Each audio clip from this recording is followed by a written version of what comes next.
کہ علاج اور احتیاط اور توکل اور بے توکلی، اس کے بارے میں کچھ بتائیے۔ کیا احتیاط کرنا، کسی بیماری کا علاج کرنا، یہ بے توکلی ہے یا توکل ہے؟ یہ بڑا اچھا سوال ہے۔ یاد رکھیے ہماری اسلامی تعلیمات کیا ہے۔ بیماری اور مصیبت اور کوئی بھی تکلیف و اذیت جو آتی ہے، اس کی کئی صورتیں، بعض اوقات وہ مقافات عمل کی وجہ سے آتی۔ آپ آگ میں ہاتھ ڈالیں گے تو ہاتھ جلے گا، آپ نے خود کیا اور اس کا نتیجہ دیا۔ کوئی ایسی چیز کھائی، کوئی ایسا انداز اپنایا کہ اس کی وجہ سے آپ کو بیماری لگ گئی، اور اس کے بارے میں آپ کے علم میں پہلے بتا دیا گیا ہے یہ مضر سے چیزیں، ان سے بچو۔ بعض اوقات وہ بیماریاں جو آتی ہیں وہ بطور علاج آتی ہیں، اللہ تعالیٰ کی طرف سے نعمت بن کر آتی ہیں، ظاہری جسم کا علاج ہو جاتی ہیں۔ مثلا کسی کو پھوڑا نکلتا ہے، وہ بظاہر تو اتنی تکلیف ہے، درد ہے، تڑپ رہا ہے، لیکن وہ نہیں جانتا ہے کہ وہ کتنی بیماریوں کو نچوڑ کر پورے جسم سے خون کے جو خراب جرثوم اور ذرات تھے اور سیلز تھے، اس نے وہ جمع کیے اور وہ جسم سے نکالنے کے لیے آیا ہے۔ وہ جو آپ ڈھونڈ بھی نہیں سکتے تھے وہ اس پھوڑے نے جمع کر کے نکال دی، تو وہ علاج کے طور پہ آیا ہے۔ نمبر 3، بعض اوقات آدمی کے کسی گناہ، کسی غلطی، کسی نافرمانی کی سزا اور کفارہ بن کر آتا، تو وہ بیماری آئی، کوئی مصیبت آئی، کوئی تکلیف آئی، وہی اس کے لیے کفارہ بن گئی۔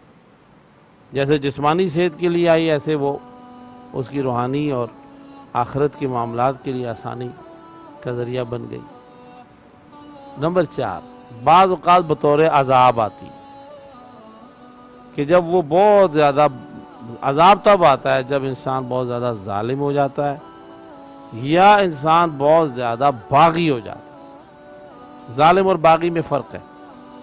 ظالم وہ ہے جو کسی کا حق ضائع کر رہا ہے، ظالم وہ ہے جو کسی کو اذیت دے رہا ہے، تکلیف دے رہا ہے، یہ ظالم ہے۔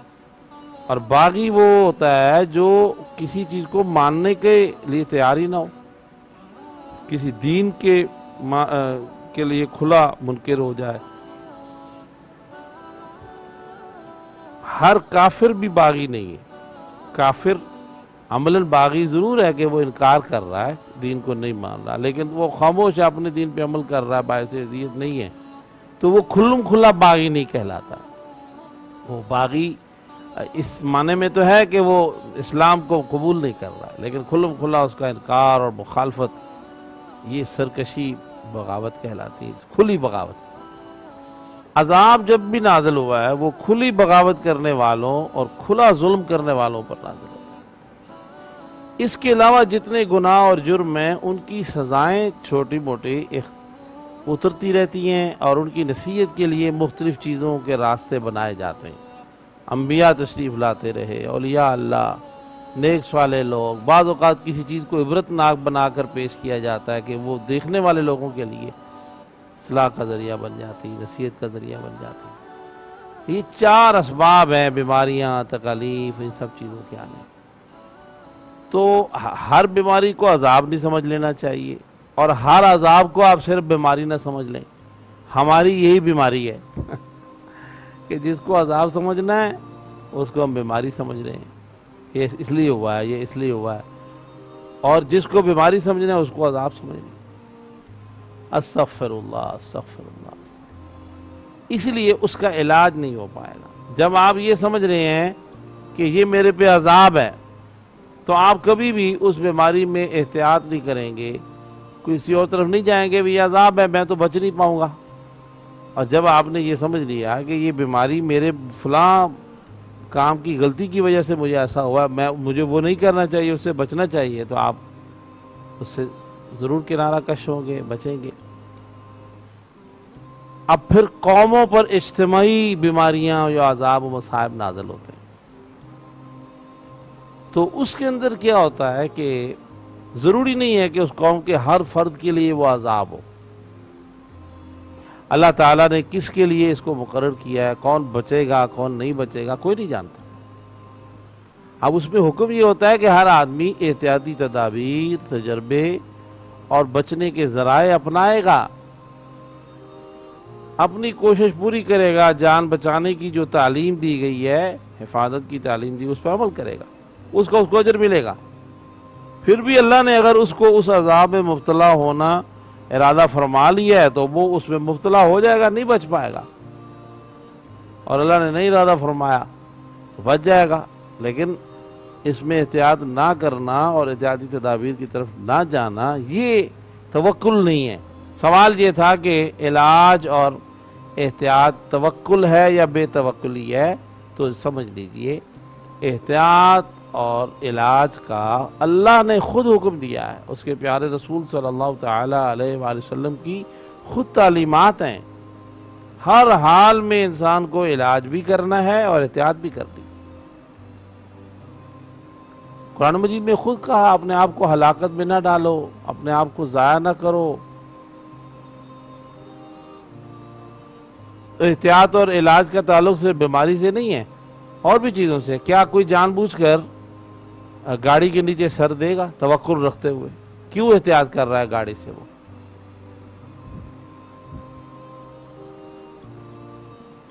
سانپ آ رہا ہے، کوئی موذی چیز آ رہی ہے، کیوں احتیاط کر رہا ہے؟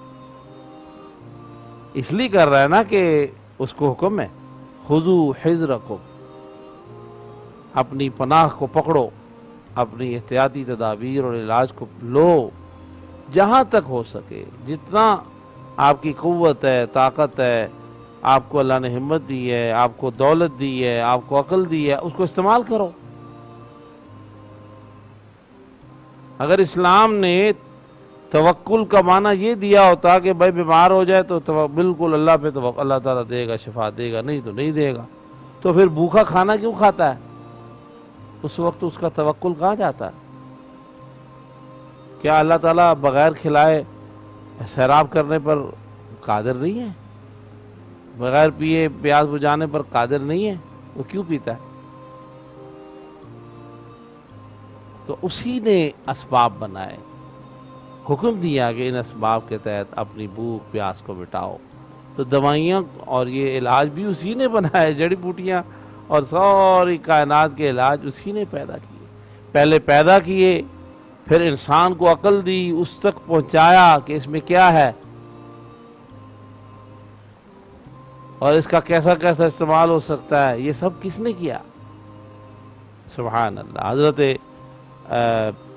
لقمان علیہ السلام اللہ کے پیغمبر ہیں، بعض کے نزدیک وہ نبی نہیں ہیں، ولی ہیں، اللہ عالم، لیکن اکثر علماء کا یہی ہے، پیغمبر ہیں۔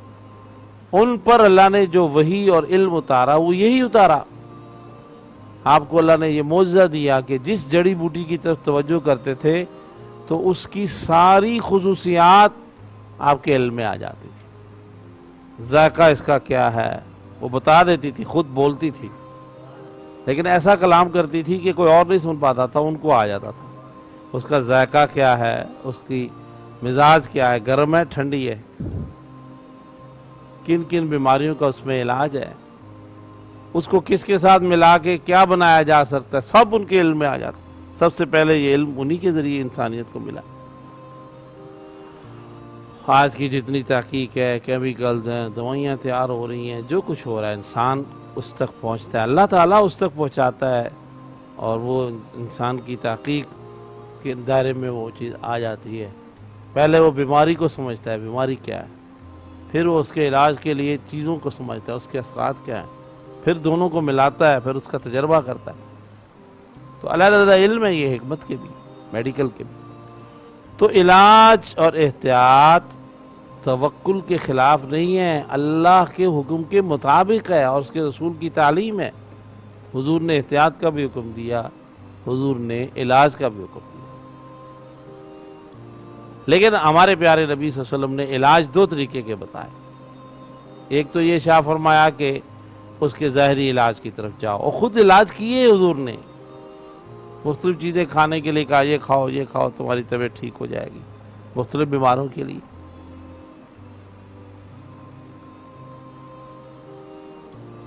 اور کوئی بیمار ایسا حضور کے پاس نہیں آیا جس کے لیے حضور نے یہ کہا کہ تیرا علاج مجھے پتہ نہیں ہے، ہو ہی نہیں سکتا، حضور نے تو اس کو علاج بتایا ہے۔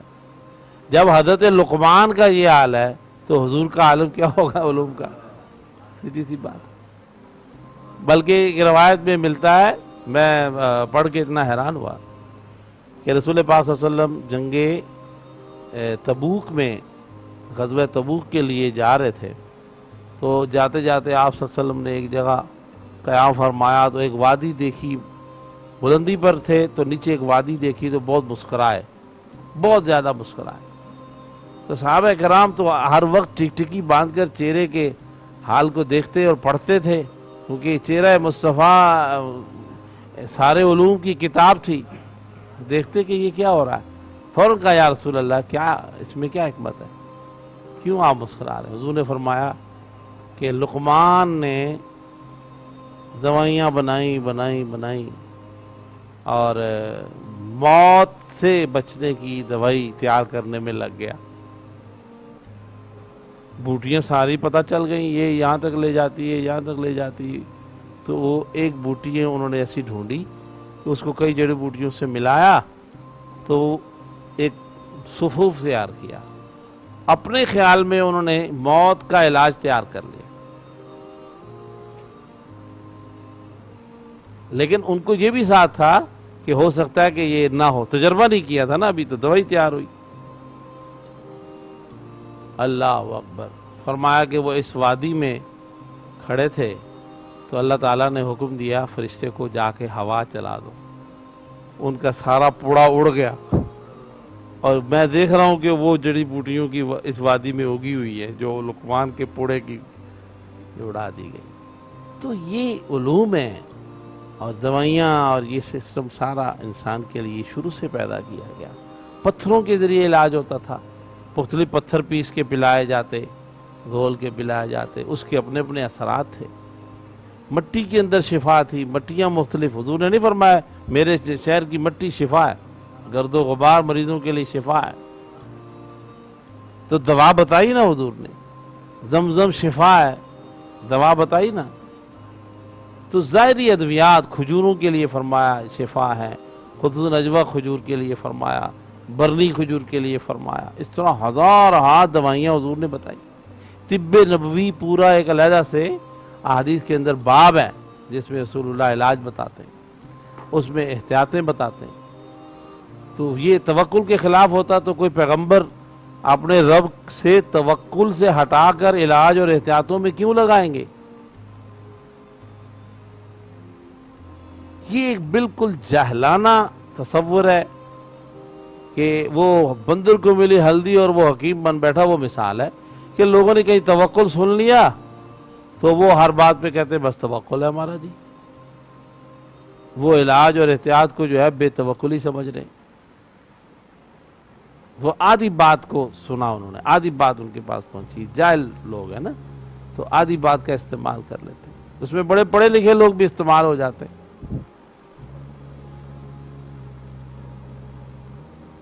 احتیاطی تدابیر آتی ہیں تو رسول اللہ صلی اللہ علیہ وسلم نے احتیاطی تدابیر بہت بتائیں۔